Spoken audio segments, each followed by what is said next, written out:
Meski berbeda, kita memulai hari dengan cara yang sama. Di bawah matahari yang sama,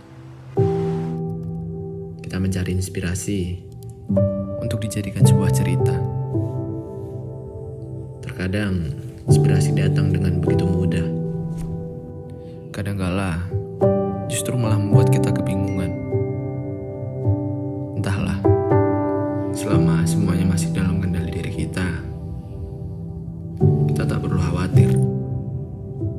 Karena inspirasi selalu ada di setiap sudut kota.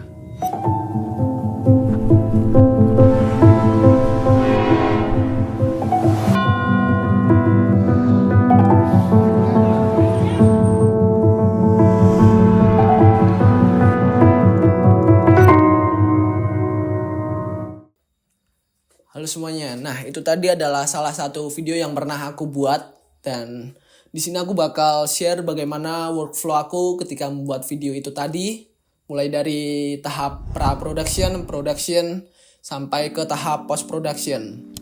Oke, jadi tahapan yang pertama itu adalah tahap pra-production. Pada tahap ini, aku memulai dengan menentukan alur cerita terlebih dahulu, mulai dari opening, isi, hingga ending. Setelah alur cerita tersusun, aku lanjut dengan menulis skrip yang nantinya digunakan sebagai voice over.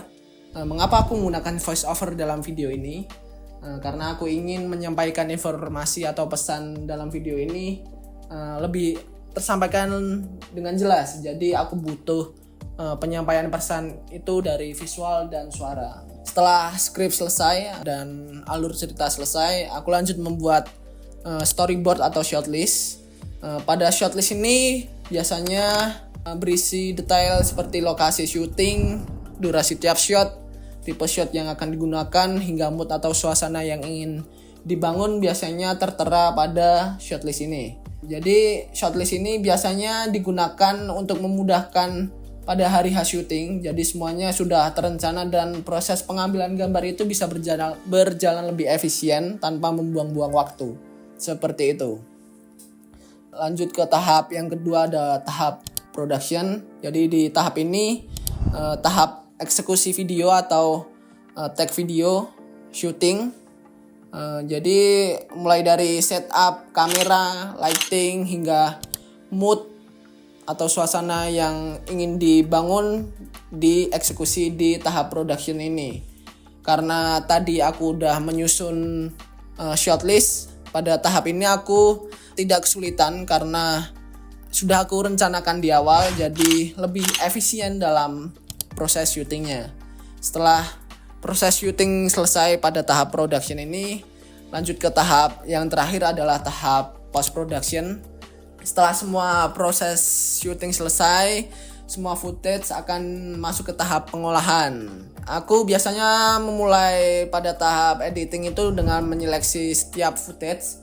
Jadi aku menyeleksi footage mana saja yang layak dipakai. Setelah itu aku masuk ke tahap rough cut editing, yaitu menyusun footage secara kasar untuk melihat alur video secara keseluruhan. Setelah alurnya dirasa pas, baru lanjut ke penyesuaian detail sesuai alur cerita yang sudah dibuat di awal.